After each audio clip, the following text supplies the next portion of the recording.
suñu presse à la présentation Aïchatou Pape.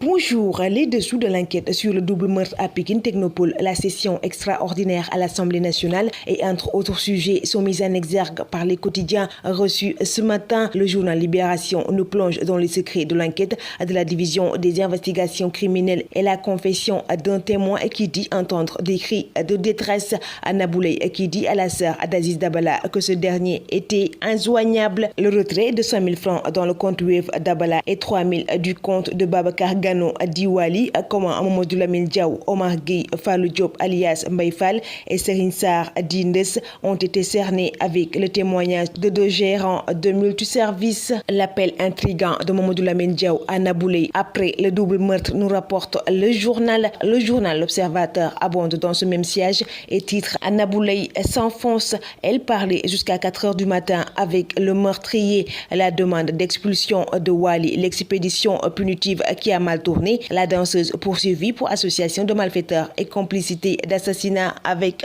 barbarie. Le journal Le Quotidien revient à sa une sur la dissolution du Haut Conseil des collectivités territoriales et du Conseil économique, social et environnemental. Et met en première page, les députés prennent date et se retrouvent ce matin en plénière, nous informe Le Quotidien. Le journal Sud Quotidien abonde dans ce même siège et titre « L'Assemblée joue l'arbitre ».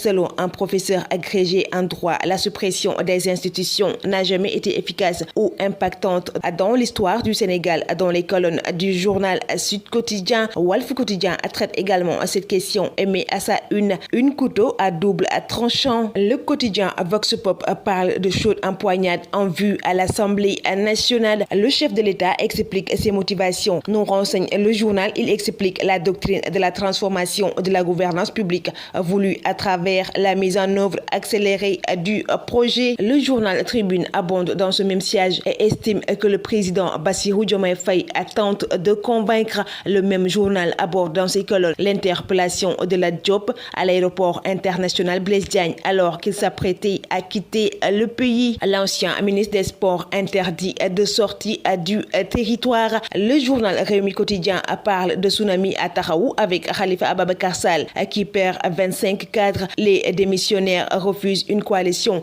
avec Benno Bokk Yakaar. Le journal Bës Bi Le Jour traite également à cette question. Démission collective chez Khalifa Sall.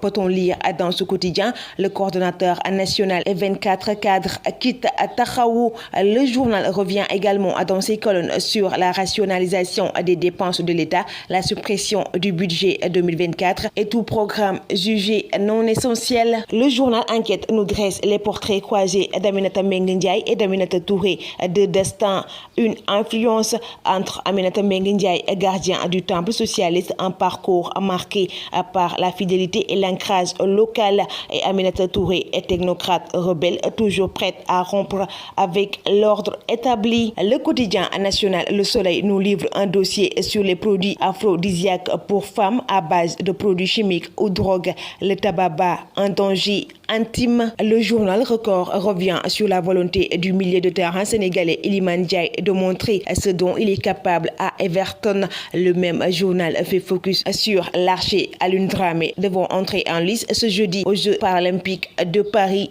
2024. Mesdames et messieurs, bonne lecture. Suñu presse vous est offert par Air Sénégal.